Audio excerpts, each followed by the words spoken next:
ಬಿನ್ನಿಮಿಲ್ ಬಳಿ 2 ಕೋಟಿ ಹಣವನ್ನ ವಶಕ್ಕೆ ಪಡೆದಿರತಕ್ಕಂತಹ ಒಂದು ಪ್ರಕರಣ ಇದು.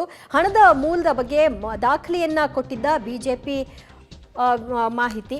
ಹಣ ಪರಿಶೀಲನೆ ಮಾಡಿದ ಬಳಿಕ ವಾಪಸ್ಸಿಗೆ ಸೂಚನೆಯನ್ನ ಐಟಿ ಕೊಟ್ಟಿದೆ.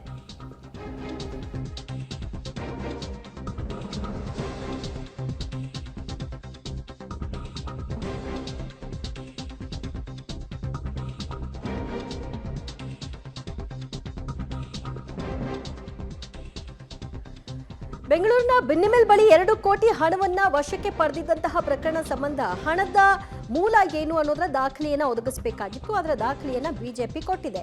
ಹಣ ಪರಿಶೀಲನೆ ಮಾಡಿದ್ದ ಬಳಿಕ ವಾಪಸ್ ಕೊಟ್ಟಿದ್ದರ ವಿಷಯವಾಗಿ ಈಗ ಚರ್ಚೆ. 1 ತಿಂಗಳ ಹಿಂದೆ ವಿತ್ಡ್ರಾ ಮಾಡಿರುವಂತಹ ಹಣ ಕೊಟ್ಟಿದ್ಯಾಕೆ? 10 ಕಿಲೋಮೀಟರ್ ಹಣ ವಿತ್ಡ್ರಾ ಮಾಡೋಕೆ 1 ತಿಂಗಳು ಬೇಕಾ? ಐಟಿ ಇಲಾಖೆ ಕೇಂದ್ರ ಸರ್ಕಾರದ ಪರವಾಗಿದೆ ಅಂತ ಕಾಂಗ್ರೆಸ್ ನಾಯಕರ ಗಂಭೀರ ಆರೋಪ ಇದು. Why were you sending money to Mysore and Chamarajanagar?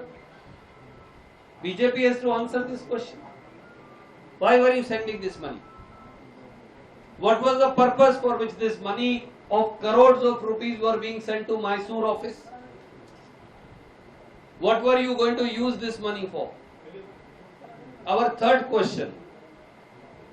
Who does the crores of rupees belong to? Our fourth question. Why has Election Commission of India not taken action against Mr. Vijendra? ಇಡೀ ದೇಶಕ್ಕೆ ಕೆಟ್ಟ ಹೆಸರು ಬರ್ತಕ್ಕಂಥ ರೀತಿಯಲ್ಲಿ, ಇಡೀ ವ್ಯವಸ್ಥೆಗೆ ಅವಮಾನ ತರ್ತಕ್ಕಂಥ ರೀತಿಯಲ್ಲಿ ಯಾವ ಟಿ.ಎನ್. ಶೇಷನ್ ರವರು ಈ ಚುನಾವಣೆಗಳಿಗೆ ಒಂದು ಮಹತ್ವವನ್ನು ತಂದುಕೊಟ್ರೋ ಅವರಿಗೆ ಎಳ್ಳು ನೀರು ಬಿಟ್ಟು ತಿಲಾಂಜಲಿ ಹೇಳ್ತಕ್ಕಂಥ ರೀತಿಯಲ್ಲಿ ಇದು ರಂಗೋಲಿ ಕೆಳಗೆ ನುಗ್ಗೋದಲ್ಲ, ಪ್ರಜಾಪ್ರಭುತ್ವ ವ್ಯವಸ್ಥೆಯನ್ನೇ ಬುಡಮೇಲು ಮಾಡ್ತಕ್ಕಂಥ ರೀತಿಯಲ್ಲಿ ಕಾನೂನನ್ನು ಗಾಳಿಗೆ ತೂರಿ ಪ್ರಜಾಪ್ರಭುತ್ವದಲ್ಲಿ ಮಾಡ್ತಾ ಇರತಕ್ಕಂಥ ನಿರ್ದಿಷ್ಟ ದಾಳಿ ಹೌದಾ ಅಲ್ಲವಾ?